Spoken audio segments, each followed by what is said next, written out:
જય માતાજી, જય Shri Krishna. Welcome back to my YouTube channel. આપણે બપોરના જમી લીધું છે અને બપોરના વાગી રહ્યો છે 1 અને અચાનક બારે વાતાવરણમાં પલટો થઈ ગયો અને વરસાદ ચાલુ થઈ ગયો. તો બારે આવ્યો ત્યાં સુધી વરસાદ ધીમી ધારે ચાલુ થઈ ગયો હતો. ખૂબ જ સરસ વાતાવરણ, એકદમ જ પલટો અને વરસાદનું ત્રીજી કે ચોથી વખત આગમન થઈ ચૂક્યું છે ત્યારે બહુ જ મજા આવે છે. કારણ કે કાલે છે અષાઢી બીજ, એટલે અષાઢી બીજના છાંટણા કરવા વરસાદ આવી ગયો છે. તો આવા સુંદર વાતાવરણની વચ્ચે તો હવે આપણે જવાનું છે કારખાને અને કારખાને આપણે પહોંચી ગયા છે અને બપોરના વાગી રહ્યા છે 3 ને વાતાવરણ તમે જોઈ શકો છો ફૂલ પવન સાથે વરસાદનું પાછું ધામથી એકદમ આગમન થાય રહ્યું. જુઓ તમે, વરસાદ આવી રહ્યો છે એકદમ ફૂલ. બહુ સરસ વાવાઝોડા સાથે વરસાદનું આગમન થઈ ચૂક્યું છે. જો થોડીક જ ક્ષણોની અંદર પવન સાથે વરસાદ પણ હશે. જો હમણાં વરસાદ પવન કેટલો લાગી રહ્યો છે, જો એને છાંટું કેવા ઉડે રહ્યા, જો વરસાદના ફુવારા ઉડી રહ્યા હોય એવું લાગે છે આપને કે જો હમણાં ધીમી ધારે વરસાદ પડી રહ્યો છે. ખૂબ જ સરસ એકદમ જ વાતાવરણમાં પલટો, તડકો હતો અને વરસાદ આવી ગયો એકદમ જ. ખૂબ જ સરસ વાતાવરણ.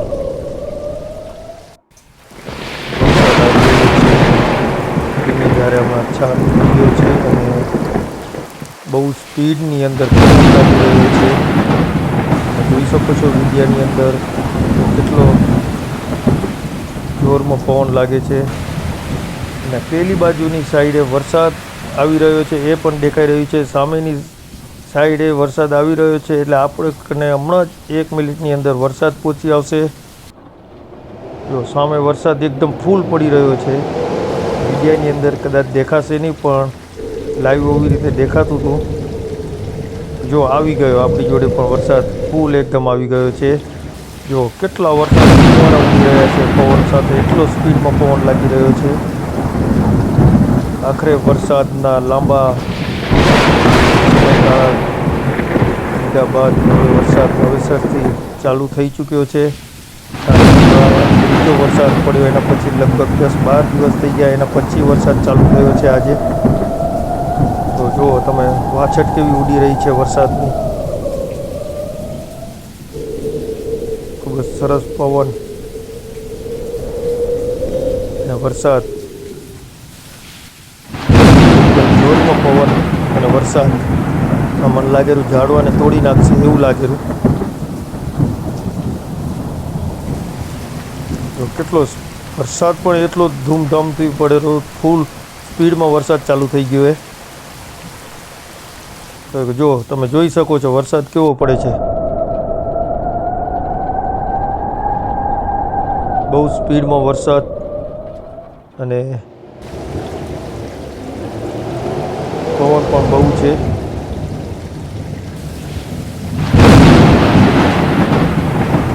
અચાનક જ વાતાવરણ બદલાઈ ગયું અને વાવાઝોડા સાથે વરસાદ. બપોરના આવી છે ચાય, હમણાં મિલ બંધ કરી હતી અને ચાય પીધી અને વરસાદ અને વાવાઝોડું બંને સાથે આવી ગયા.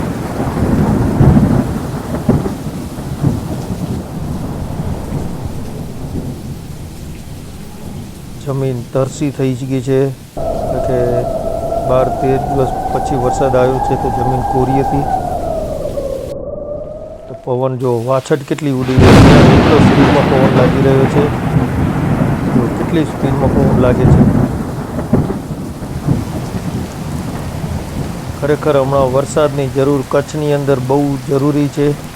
જોકે દરેક જગ્યાએ વરસાદની જરૂર જ છે, પણ કચ્છની અંદર તો બિલકુલ વરસાદ અત્યાર સુધી પડ્યો જ નથી.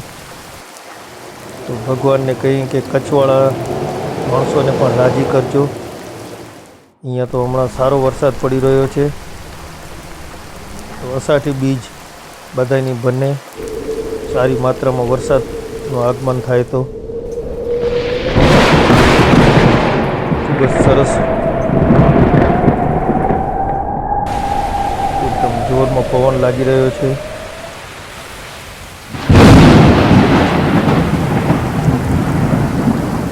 બહુ સ્પીડમાં પવન લાગી રહ્યો છે અને જો એના એકદમ સ્પીડમાં પવન આવ્યો. કેટલી સ્પીડમાં પવન આવી રહ્યો છે એને ભડાકા સાથે ઝાડ ગરાશે. ઝાડ પડી ગયું છે આપણી ઓફિસનું અને માણસ ઓફિસમાંથી છાપરામાંથી ભાગીને આવી રહ્યો છે. આપણું ઓફિસનું ઝાડ પડી ગયું વચ્ચે તે કપાઈ ગયું છે અને પડ્યું છે વાયર ઉપર. વાયરના ભડાકા થયા છે. લાઇટ જતો રહ્યો ને વાયર તૂટીને નીચે પડી ગયા છે રસ્તામાં. તો આટલું બધું નુકસાન પવનમાં.